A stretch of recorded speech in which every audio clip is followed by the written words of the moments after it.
మన రాష్ట్ర రైతులందరికీ ఆదరణ శుభవార్త. రైతు భరోసా డబ్బులు, పీఎం కిసాన్ సమ్మాన్ నిధి 20 విడత డబ్బులు, అలాగే పంట నష్టం డబ్బులు ఎంత పడుతున్నాయి, ఏ సీజన్ డబ్బులు కూడా పడుతున్నాయి. లైక్ చేయండి, షేర్ చేయండి, సబ్స్క్రైబ్ చేయండి. పక్కన బెల్ ఐకాన్ ఆల్సో బటన్ గంట సింబల్ నేను వేసే లేటెస్ట్ అప్డేట్స్ వీడియోస్ నోటిఫికేషన్స్ మీకు వెంటనే అయితే వస్తాయండి. లేట్ చేయకుండా అయితే వీడియోలోకి అయితే వెళ్ళిపోదాం. ఇప్పుడు రైతు భరోసా డబ్బులు అయితే మీకు ఖచ్చితంగా అయితే 20 ఎకరాల వరకు అయితే వేస్తాము. 6 గ్యారెంటీలు, ఒక గ్యారెంటీ అమల్లోకి అయితే తీసుకొస్తాము. వెనకాల మేనిఫెస్టో చెప్పిన విధంగా, ప్రజాపాలనలో చెప్పిన విధంగా అయితే చేస్తామని వ్యవసాయ శాఖ మంత్రి తుమ్మల నాగేశ్వరరావు గారు కూడా చెప్పడం జరిగింది. ఇప్పుడు 10 ఎకరాల వరకు అయితే వేస్తాము. ఎకరానికి 6,000 చొప్పున మీకు వేస్తామని ఇప్పుడు రిజర్వ్ బ్యాంక్ నుంచి 7-8 వేల కోట్ల రూపాయలు అయితే మీకు అయితే రుణం అయితే మేము రిజర్వ్ బ్యాంక్ నుంచి రుణం తీసుకున్నామని కూడా చెప్తున్నారండి. ప్రతి ఒక్కరు కూడా మీకు ఖచ్చితంగా అయితే మేము వేస్తాము. పొలాన్ని సాగు చేయండి, అకౌంట్లో బ్యాలెన్స్ కూడా చూసుకోండి, ఐస్కోర్స్ ఏమైనా చేంజ్ అయ్యి చూసుకోండి.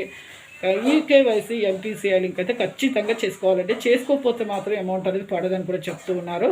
చేసుకోండి. పీఎం కిసాన్ సమ్మాన్ నిధి డబ్బులు 20 విడత డబ్బులు మీకు 2,000 పడుతున్నాయి. సంవత్సరానికి 3 విడతలుగా 6,000, 4 నెలలకు ఒకసారి కూడా పడుతున్నాయండి. కేంద్ర ప్రభుత్వం నుంచి మన ప్రధానమంత్రి మోదీ గారు కూడా చేయడం జరిగింది. ఇప్పుడు పంట నష్టం డబ్బులు మీకు నష్టపరిహారం కింద మీకు ఖరీఫ్ రైతు భరోసా డబ్బులు అయితే ఇప్పుడు వానాకాలం సీజన్, ఖరీఫ్ సీజన్ డబ్బులు అయితే వేస్తున్నారు. పంట నష్టం కింద 10,000 వేస్తున్నారు. అలాగే మీకు క్వింటాల్కు 500 రూపాయలు అయితే బోనస్ అయితే ఇస్తున్నారండి. సన్న వడ్లు ఎవరైతే పండిస్తున్నారో వాళ్ళకి. చూసారు కండి. లైక్ చేయండి. Thanks for watching.